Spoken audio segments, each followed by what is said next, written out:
कभी ऐसा होता है कि रात को अचानक किसी डरावने सपने से नींद खुल जाए।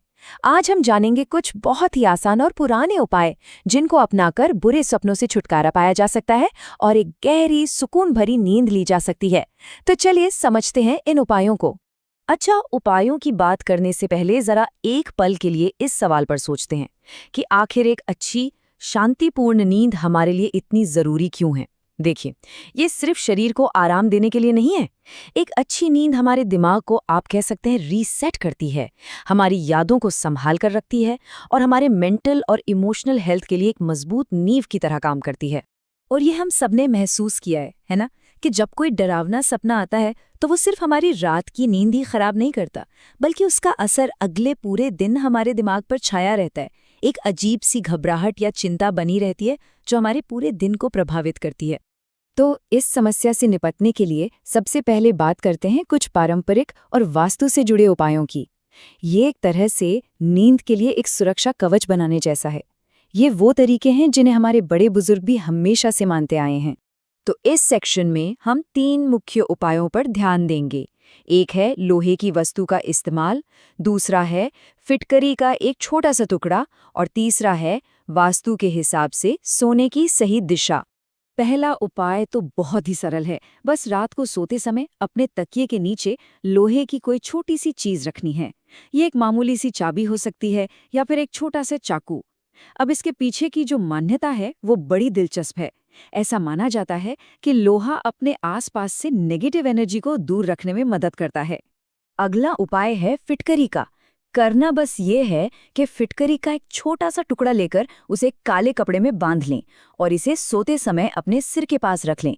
इस उपाय को डरावने सपनों को रोकने में बहुत ज्यादा असरदार माना गया है। कहते हैं कि फिटकरी नकारात्मक ऊर्जा को सोख लेती है, जिससे सोने के लिए एक शांत माहौल बन जाता है।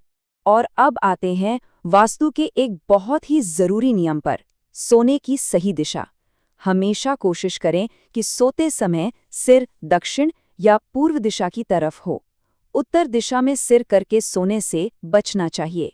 इसके पीछे एक मान्यता है कि धरती के मैग्नेटिक फील्ड की वजह से उत्तर की ओर सिर करके सोने से दिमाग पर दबाव बढ़ता है, जिससे बुरे सपने आने की आशंका भी बढ़ जाती है। बाहरी उपायों के बाद अब बात करते हैं हमारी अपनी आदतों की, जो अच्छी नींद के लिए एक मजबूत नींव तैयार करती हैं। क्योंकि देखिए, सिर्फ वास्तु या चीजें ही नहीं, हमारी अपनी आदतें भी हमारी नींद की क्वालिटी पर सबसे गहरा असर डालती हैं। ये कुछ छोटे छोटे बदलाव हैं जो रोजमर्रा की जिंदगी में आसानी से लाए जा सकते हैं। ये स्लाइड हमारी आज की सबसे बड़ी समस्याओं में से एक को सामने रखती है।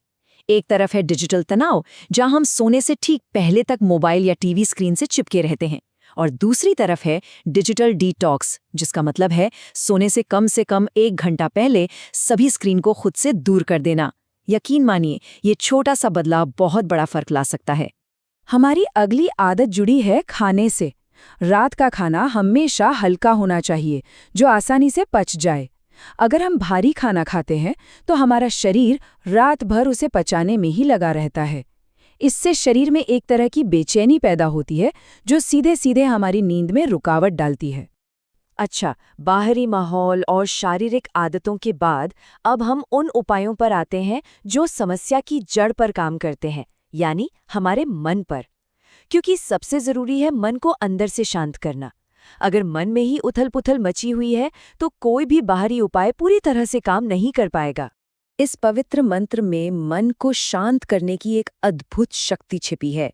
जब इसका जाप किया जाता है तो यह हमारे अंदर चल रहे विचारों की उथल-पुथल को कम करता है और एक गहरी शांति का एहसास कराता है। यह सिर्फ एक ध्वनि नहीं, बल्कि अपनी आंतरिक स्थिरता से जुड़ने का एक माध्यम है। और इसे अपनी आदत में लाना बहुत आसान है। सोने से ठीक पहले बिस्तर पर बस 5 मिनट के लिए आराम से बैठें, कुछ गहरी सांसें लें और शांति से ओम नमः शिवाय जैसे किसी मंत्र का जाप करें या फिर हनुमान चालीसा का पाठ करें। ये 5 मिनट की प्रक्रिया दिन भर के तनाव से दिमाग को मुक्त करके उसे पूरी तरह शांत कर देगी। तो इन सभी उपायों का लक्ष्य एक ही है, एक ऐसी सुबह की ओर बढ़ना जिसकी रात गहरी और आरामदायक नींद से भरी हो। ये सिर्फ बुरे सपनों को भगाने के बारे में नहीं है, बल्कि ये अपने जीवन में आराम के महत्व को गहराई से समझने और उसे अपनाने के बारे में है। अंत में बस ये याद रखना है कि अच्छी नींद कोई लग्जरी या विलासिता नहीं है। ये एक स्वस्थ शरीर और एक शांत मन के लिए बेहद जरूरी है। हम कह सकते हैं कि ये हमारे शारीरिक और मानसिक स्वास्थ्य की बुनियाद है। तो इस पूरी चर्चा से जो सबसे जरूरी बात निकल कर आती है वो ये है कि अच्छी नींद को एक विकल्प की तरह नहीं बल्कि अपने अधिकार के रूप में देखना चाहिए। ये एक ऐसा अधिकार है जिसे पाने के लिए ये छोटे छोटे प्रयास करना बिल्कुल जायज़ है। इन उपायों को आजमा कर देखें, फर्क यकीनन महसूस होगा।